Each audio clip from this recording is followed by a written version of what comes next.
Je te donnerai la meilleure suite, si tu as de l'argent. Il se moquait d'un jeune garçon sans savoir qui il était. Paris, automne 2018. La capitale française brillait sous les lumières dorées de septembre, ses boulevards animés par le ballet incessant des touristes et des Parisiens pressés. Sur l'avenue Georges V, dans le 8e arrondissement, se dressait l'hôtel Royal Prestige, l'un des établissements 5 étoiles les plus prestigieux de la ville. Sa façade haussmannienne restaurée avec soin, ses dorures élégantes et son entrée majestueuse attiraient chaque jour une clientèle internationale fortunée, des hommes d'affaires aux célébrités, des diplomates aux héritiers de grandes fortunes. Ce matin-là, un jeune homme descendait du métro à la station Georges V. Il s'appelait Lucas Moreau, il avait 23 ans, et tout en lui criait la simplicité. Ses cheveux châtains étaient légèrement trop longs, son jean délavé portait des traces d'usure aux genoux, ses baskets blanches avaient connu des jours meilleurs, et son vieux sac à dos gris semblait avoir traversé la moitié de l'Europe. Un sweatshirt à capuche complétait sa tenue décontractée, lui donnant l'apparence d'un étudiant faisant du tourisme à petit budget. Lucas remontait l'avenue d'un pas tranquille, observant les vitrines luxueuses des boutiques de haute couture, les terrasses des cafés, où un simple expresso coûtait le prix d'un repas complet ailleurs. Il s'arrêta devant l'hôtel Royal Prestige, levant les yeux vers la façade imposante. Un portier en uniforme impeccable, avec des épaulettes dorées et des gants blancs, se tenait à l'entrée, scrutant chaque passant d'un regard exercé. Lucas prit une profonde inspiration et se dirigea vers l'entrée. Le portier, un homme d'une 50aine d'années au visage sévère et aux moustaches parfaitement taillées, le regarda approcher avec une expression qui passa rapidement de la neutralité professionnelle au dédain à peine dissimulé. « Excusez-moi, jeune homme, » dit le portier en français, d'un ton qui n'avait rien d'une excuse. « Vous cherchez quelque chose ? Je souhaite réserver une chambre. » répondit Lucas poliment, son accent révélant qu'il était bien français, probablement de province. Le portier laissa échapper un petit rire condescendant, échangeant un regard complice avec le voiturier qui venait de garer une Bentley rutilante. « Une chambre ? Ici ?» Il fit une pause théâtrale, laissant son regard glisser ostensiblement sur la tenue de Lucas, du sac à dos usé aux baskets défraîchies. « Mon garçon, je pense que tu t'es trompé d'adresse. L'auberge de jeunesse la plus proche est à Bastille. Tu prends le métro ligne 1, c'est direct. » Lucas ne broncha pas, gardant un sourire patient. « Je suis bien à l'hôtel Royal Prestige. J'aimerais voir les disponibilités. » Le voiturier s'approcha, un jeune homme arrogant dans la vingtaine, probablement le fils de quelqu'un d'important pour avoir obtenu ce poste. « Tu as entendu, monsieur Dubois ?» dit-il avec un sourire moqueur. À moins que tu aies au moins 500 € par nuit dans ton sac à dos troué, je te conseille de dégager avant que la sécurité ne s'en charge. Lucas regarda les deux hommes calmement. Il aurait pu partir, éviter la confrontation, aller dans n'importe quel autre hôtel de Paris. Mais quelque chose dans leur attitude, dans ce mépris automatique basé sur l'apparence, lui rappela pourquoi il était venu ici précisément aujourd'hui. « J'insiste, dit-il simplement. Je voudrais parler à quelqu'un à la réception. » Le portier Dubois leva les yeux au ciel avec exaspération. « Écoute, gamin, je travaille ici depuis 25 ans. J'ai vu défiler tout ce que Paris compte de personnalités importantes. Des ministres, des acteurs, des PDG de multinationales. Je sais reconnaître qui a sa place ici et qui ne l'a pas. Et toi, avec ton look de routard fauché, tu n'as clairement pas les moyens de franchir cette porte. Peut-être qu'il veut juste prendre une photo dans le hall pour impressionner ses copains, ricana le voiturier. C'est ça? Tu veux un selfie avec le lustre en cristal? D'autres membres du personnel commençaient à remarquer la scène. Une femme de chambre qui sortait fumer sa cigarette s'arrêta pour observer, tout comme un serveur du restaurant de l'hôtel qui passait par là. Tous affichaient le même sourire entendu, le même jugement silencieux. Lucas sentait les regards peser sur lui, mais il restait calme. Il avait connu bien pire que quelques remarques méprisantes. Il avait grandi dans un petit village de Bretagne, où sa famille était l'une des plus pauvres. Il avait porté des vêtements de seconde main toute son enfance, essuyer les moqueries à l'école, travailler depuis l'âge de 15 ans pour aider sa mère à joindre les deux bouts. L'humiliation, il connaissait. Monsieur, insista Lucas, s'adressant au portier avec une politesse qui contrastait avec le traitement qu'il recevait. Je comprends que mon apparence ne corresponde pas à ce que vous attendez habituellement, mais j'aimerais simplement qu'on me laisse entrer pour parler à la réception. C'est tout ce que je demande. Le portier Dubois croisa les bras, sa patience visiblement épuisée. Très bien. Tu veux vraiment qu'on te ridiculise là-dedans? D'accord, mais ne dis pas que je ne t'ai pas prévenu. Il ouvrit la porte avec un geste théâtral, s'inclinant ironiquement comme s'il accueillait un prince. Le voiturier pouffait de rire derrière lui.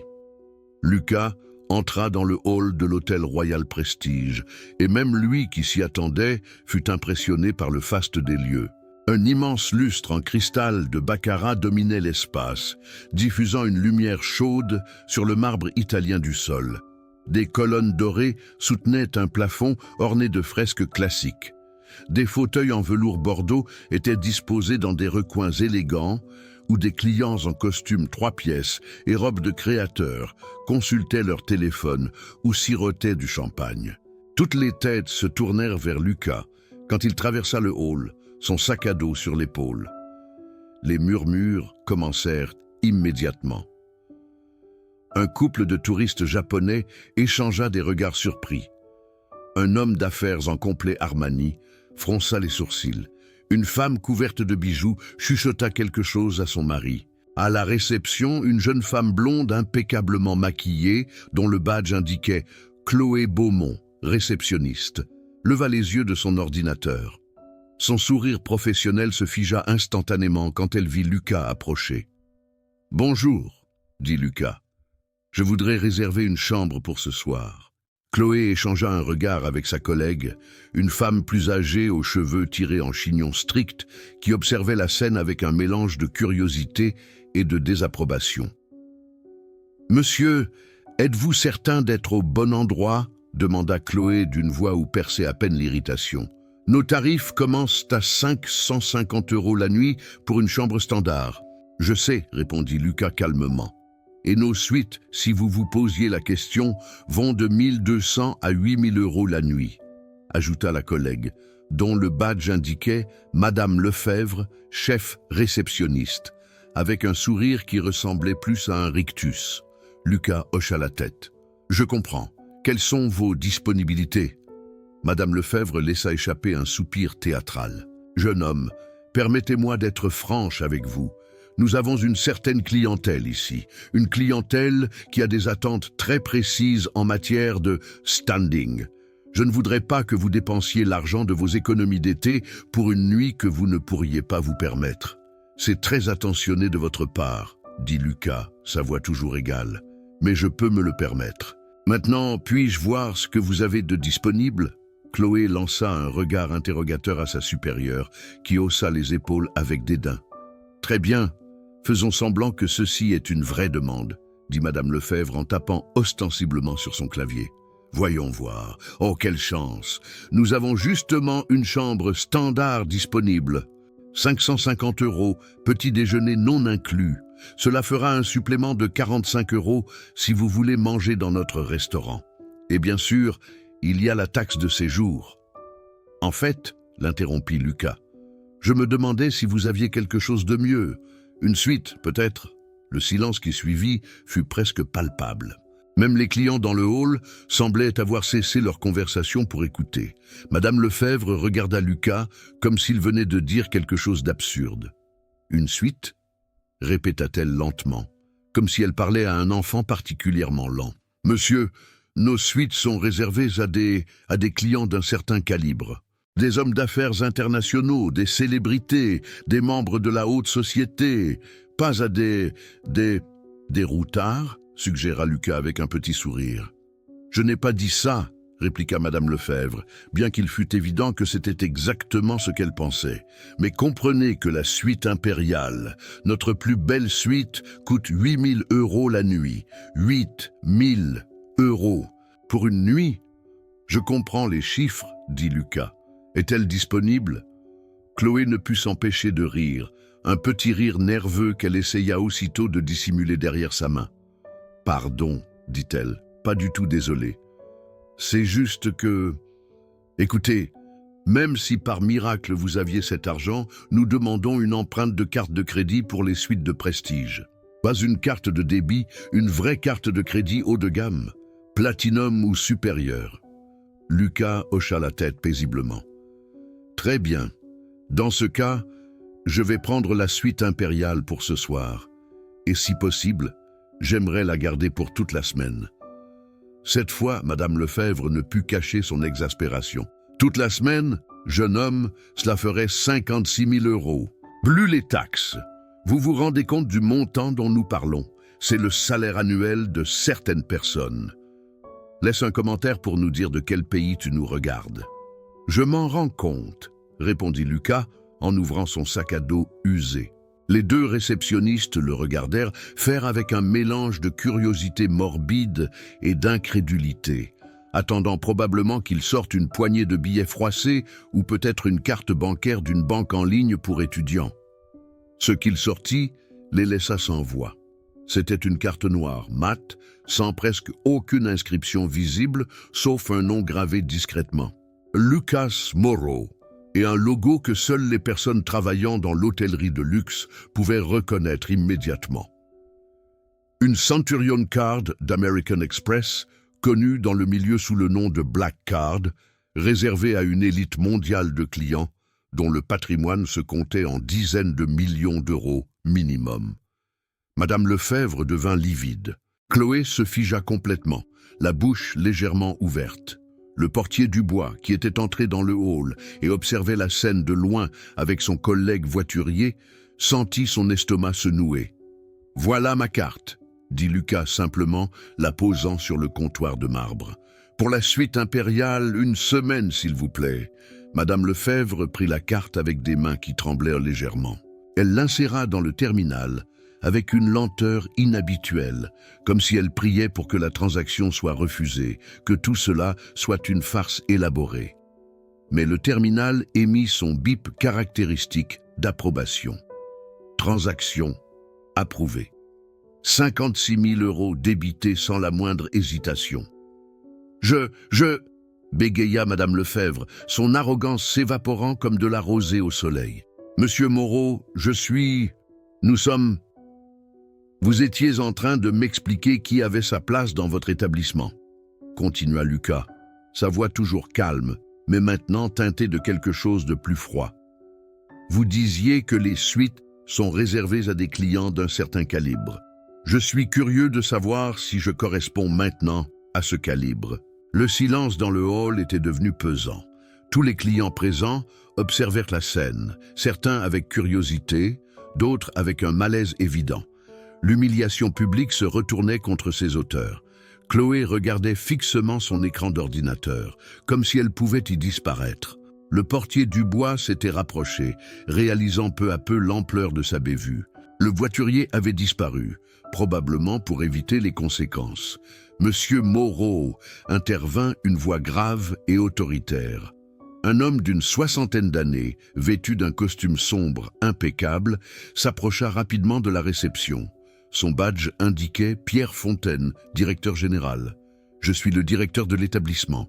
Je vous présente mes excuses les plus sincères pour la manière dont vous avez été traité. » Il lança un regard glacial à Madame Lefebvre et au portier.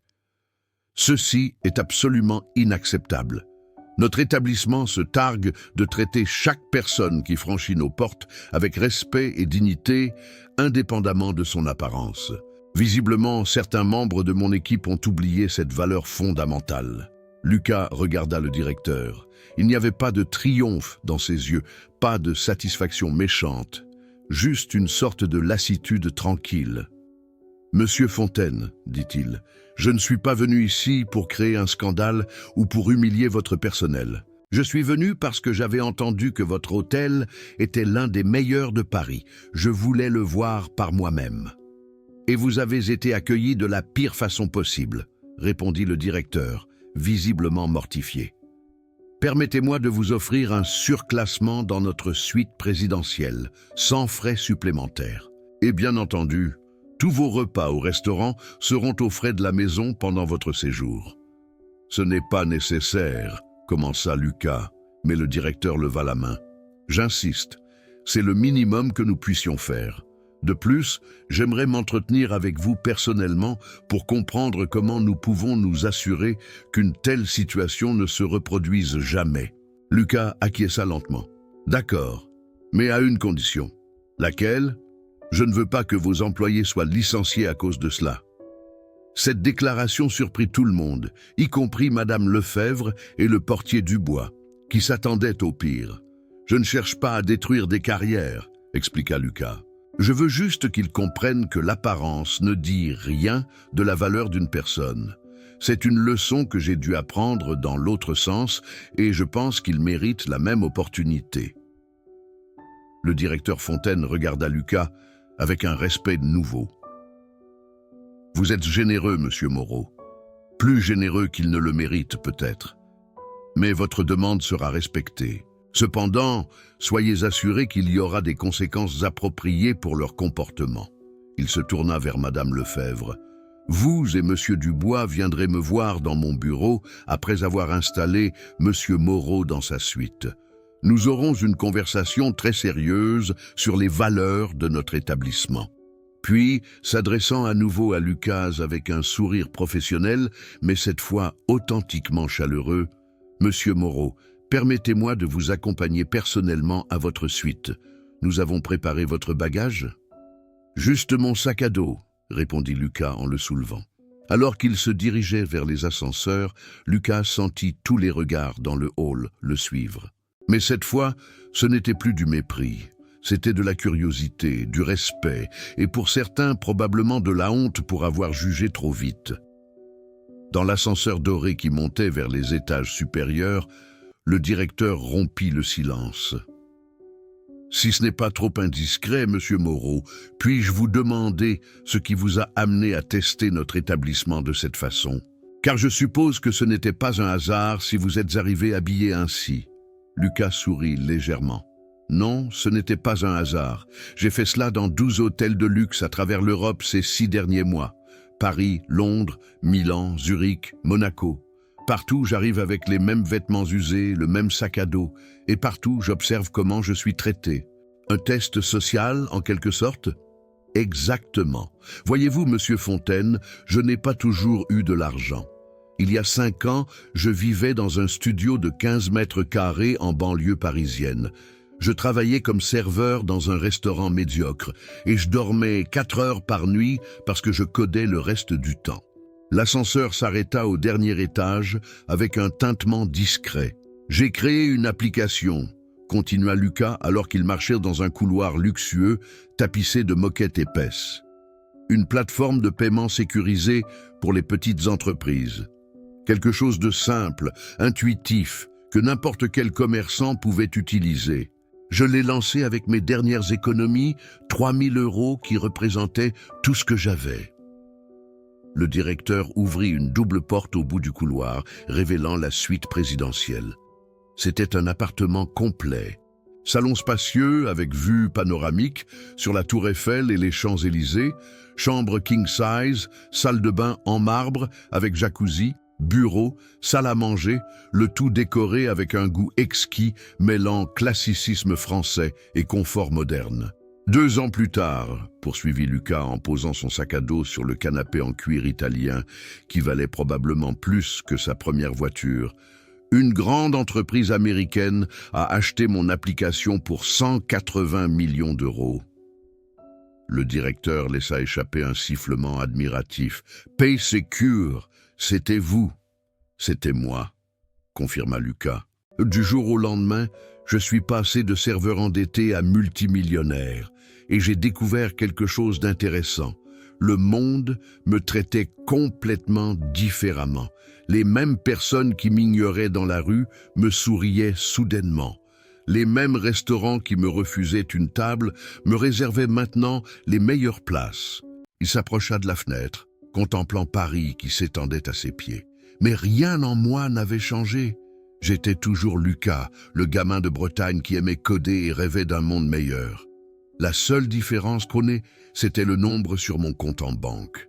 C'est une expérience qui doit être troublante, commenta le directeur. Elle l'est, acquiesça Lucas. Et c'est pourquoi je fais ces tests. Je veux savoir quels établissements traitent les gens avec respect indépendamment de leur apparence et lesquels ne voient que l'argent et le statut. Si tu aimes cette histoire, n'oublie pas de liker et de t'abonner. Et où se situe notre hôtel dans cette évaluation ? Demanda M. Fontaine, même s'il connaissait probablement déjà la réponse. Lucas se retourna vers lui. Honnêtement, votre personnel d'accueil a été parmi les pires que j'ai rencontrés.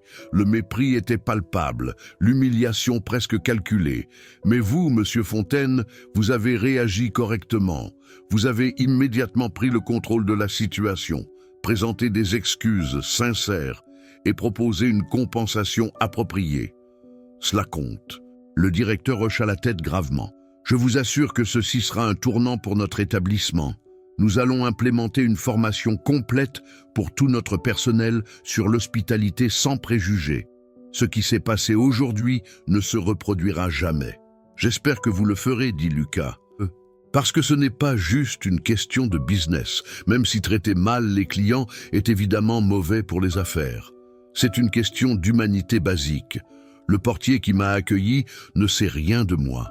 Il ne sait pas d'où je viens, ce que j'ai vécu, pourquoi je suis habillé comme ça. Mais il a immédiatement décidé que je n'avais pas ma place ici. Et c'est ce genre de jugement qui fait mal aux gens. Il marqua une pause, son regard devenant distant. Vous savez, quand j'étais enfant, ma mère travaillait comme femme de ménage dans un grand hôtel à Rennes. Pas aussi luxueux que celui-ci, mais prestigieux pour la région. Un jour, elle m'a emmené avec elle pendant les vacances scolaires parce qu'elle ne pouvait pas me laisser seule. J'avais 9 ans. Je devais rester dans le local technique pendant qu'elle travaillait. Lucas s'assit sur le canapé, perdu dans ses souvenirs. Mais j'étais curieux, j'ai exploré l'hôtel. Je me suis retrouvé dans le hall, émerveillé par les lustres, le marbre, toute cette beauté. Un homme en costume, probablement un cadre de l'hôtel, m'a vu. Au lieu de me demander gentiment si j'étais perdu ou si j'avais besoin d'aide, il m'a attrapé par le bras et m'a traîné vers la sortie comme si j'étais un voleur. Il criait que les enfants sales n'avaient rien à faire dans son établissement. Ma mère a failli perdre son travail ce jour-là. Elle a dû supplier, promettre que ça ne se reproduirait plus. J'ai vu l'humiliation dans ses yeux, la honte qu'elle ressentait non pas pour elle, mais pour moi. Parce que son fils avait été traité comme moins que rien à cause de ses vêtements usés et de ses chaussures trouées. Le directeur Fontaine écoutait en silence, son expression montrant qu'il comprenait maintenant beaucoup mieux les motivations de Lucas. Ce jour-là, continua Lucas, je me suis promis 2 choses. Premièrement, que je réussirais un jour, que je deviendrais quelqu'un qu'on ne pourrait plus traiter ainsi. Et deuxièmement, que je n'oublierai jamais ce que ça faisait d'être jugé et rejeté pour son apparence. C'est une histoire puissante, dit doucement M. Fontaine, et une leçon importante pour nous tous. Lucas se leva, semblant secouer ses souvenirs. Je ne raconte pas cela pour vous apitoyer, je le raconte parce que tout le monde a une histoire. Le jeune homme que votre portier a méprisé aujourd'hui pourrait être le futur créateur d'une entreprise milliardaire, ou un médecin qui viendra sauver sa vie un jour, ou simplement un être humain qui mérite du respect. On ne sait jamais. Vous avez raison, et je m'assurerai que cette leçon soit bien comprise par toute mon équipe. Le directeur se dirigea vers la porte, puis se retourna. Monsieur Moreau, profitez de votre séjour. Et si vous avez besoin de quoi que ce soit, n'hésitez pas à me contacter directement. Mon numéro personnel sera dans le dossier de votre chambre. Après le départ du directeur, Lucas resta seul dans la suite somptueuse. Il se débarrassa de son sac à dos et se laissa tomber sur le lit king size, fixant le plafond orné de moulures élégantes. La fatigue de la journée commençait à se faire sentir, mais son esprit était encore agité. Il repensa à sa mère, décédée d'un cancer 3 ans plus tôt, juste avant que son application ne devienne un succès mondial. Elle n'avait jamais vu son fils devenir riche, n'avait jamais pu profiter du confort qu'il aurait tant voulu lui offrir. Mais elle avait vu quelque chose de plus important. Elle avait vu qu'il était resté bon, humble, généreux malgré tous les refus et humiliations qu'ils avaient endurés ensemble. Son téléphone vibra. Un message de sa sœur cadette, Amélie, qui étudiait la médecine à Lyon grâce à l'argent qu'il lui envoyait chaque mois. « Alors, comment s'est passé ton test à Paris ?» Lucas sourit et répondit, comme d'habitude, mépris, jugement, puis choc. Mais le directeur était bien, il y a de l'espoir. Tu ne vas pas faire ça toute ta vie, si? Tester des hôtels? Non. Mais tant que j'ai la possibilité d'enseigner une leçon, je le ferai. Maman aurait voulu que j'utilise mon privilège pour quelque chose de positif. Elle serait fière de toi, Lucas, même si ta méthode est un peu théâtrale. Il rit doucement. Amélie avait raison. C'était théâtral, mais c'était efficace. Ce soir-là, Lucas dîna au restaurant de l'hôtel, toujours vêtu de son jean usé et de son sweatshirt à capuche. Le maître d'hôtel, qui avait évidemment été informé de l'incident du matin, le traita avec une courtoisie irréprochable, ne laissant transparaître aucun jugement. Il lui donna la meilleure table, avec vue sur le jardin intérieur illuminé de l'hôtel. Alors qu'il dégustait un bœuf rossini exceptionnel, Lucas observa les autres clients. Un couple âgé célébrant visiblement un anniversaire important. Une famille américaine avec 2 enfants excités d'être à Paris. Un homme d'affaires solitaire qui travaillait sur son ordinateur entre 2 bouchées. Tous avaient leurs propres histoires, leurs propres luttes, leurs propres rêves, et tous méritaient le même respect, la même dignité. Après le dîner, il remonta dans sa suite et sortit son ordinateur portable. Il écrivait un blog sous pseudonyme où il documentait ses expériences dans les établissements de luxe à travers l'Europe. Son dernier article, sur un hôtel de Monaco qu'il avait traité avec respect malgré son apparence, avait été lu par plus de 2 millions de personnes et avait conduit à des changements significatifs dans la formation du personnel de plusieurs chaînes hôtelières. Il commença à taper son article sur l'Hôtel Royal Prestige, décrivant avec précision mais sans cruauté ce qui s'était passé. Il mentionnait les noms du portier et de la réceptionniste, non pas pour les punir publiquement, mais pour documenter les faits. Mais il mentionnait aussi la réaction